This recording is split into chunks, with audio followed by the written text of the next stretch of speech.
Hi, and welcome to the next part in the Operation Alpha lifestyle series.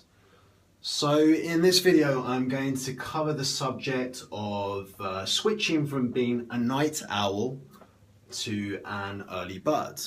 And yeah, being a night owl is obviously, being somebody who tends to stay up quite late and probably too late. Because obviously most of us need to get up early in the morning and go to work. And in my experience from talking to a lot of my members and working with many clients over the years, a lot of people are stuck on what I describe as being the zombie hamster wheel. And it's just this constant cycle of staying up too late, not getting enough sleep, having to get up really early. And then as a result, basically feeling like crap a lot of the time, not having enough energy. The appetite is affected, so you struggle to eat well, struggle to train as well, obviously, because you're not fully recovered. And then this can all have a knock-on effect on your mood. A lot of people can be in a bad mood, and the stress that they feel can be exacerbated because of this cycle. But so if that's the case, why are people so finding it so hard to break this cycle? What is it about it that's so difficult if it's causing so many issues? Well, there's a lot of reasons, but quite commonly what I hear is people feel that they need to chill in the evening because they have such a long, stressful day. They feel that they can't switch off, that their brain is wired in the evening as well. So even if they'd like to go to sleep earlier, they're struggling with that. And also sometimes I hear this, that it's almost like they feel like they're missing out if they're not staying up late. They're just missing out on that kind of leisure and relaxation time. And of course there's an irony in that, because actually if what they'd be missing out on is all this crap over here, right? But of course, as with a lot of this stuff, these are the type of narratives that people can create around it. And sometimes it just takes somebody to clearly point out things in a constructively thought out manner to sort of highlight things which might seem obvious, but obviously, when we're caught up in the story we're telling ourselves, it can become a little bit blurred.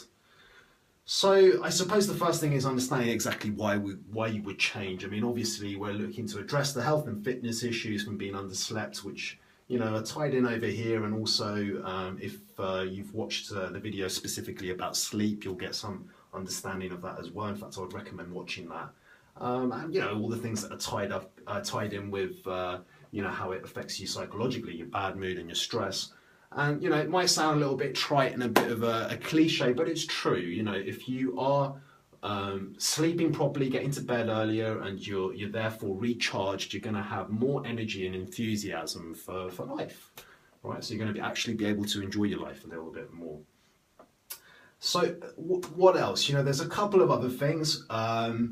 You can be more productive in the earlier part of the day.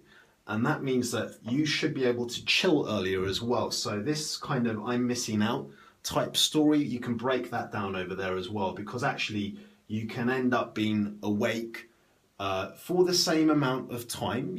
Obviously you should be getting 8 hours sleep at night, but you can still be awake for 16 hours. It's just that you're shifting it down the calendar or the clock, so to speak. So, theoretically, you're not really missing out on anything.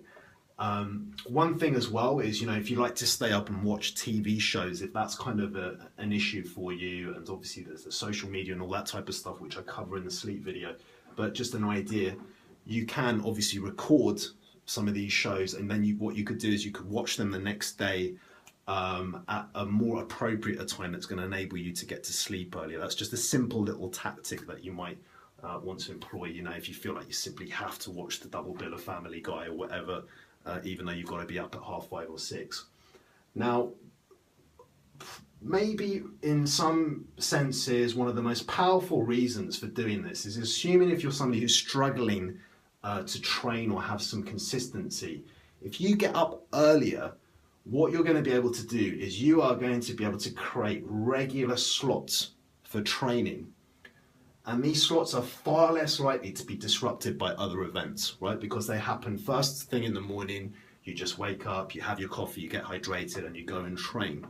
Obviously, you know, the day can be unpredictable. It can be stressful. Work can drag on longer than you might expect. Family things can arise, and also you can get to the end of the day and just feel knackered and stressed and not want to train, and all that stuff that happens during the day is far more likely to pull you away from the plan that you have. So that's something I would really highlight, you know, in terms of thinking about is, you know, if training and getting your health and fitness sorted is really important to you, this is something that you might want to consider. So if you're going to do it, you know, obviously, as always, it just kind of boils down to getting super organized about it.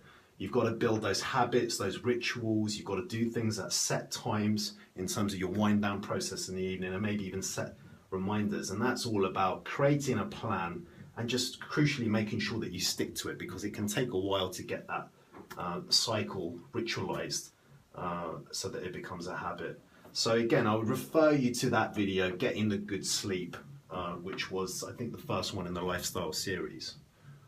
Okay, so that wraps that up. If you have any questions or feedback, you can email me at wolfpack@operation-alpha.com. Cheers.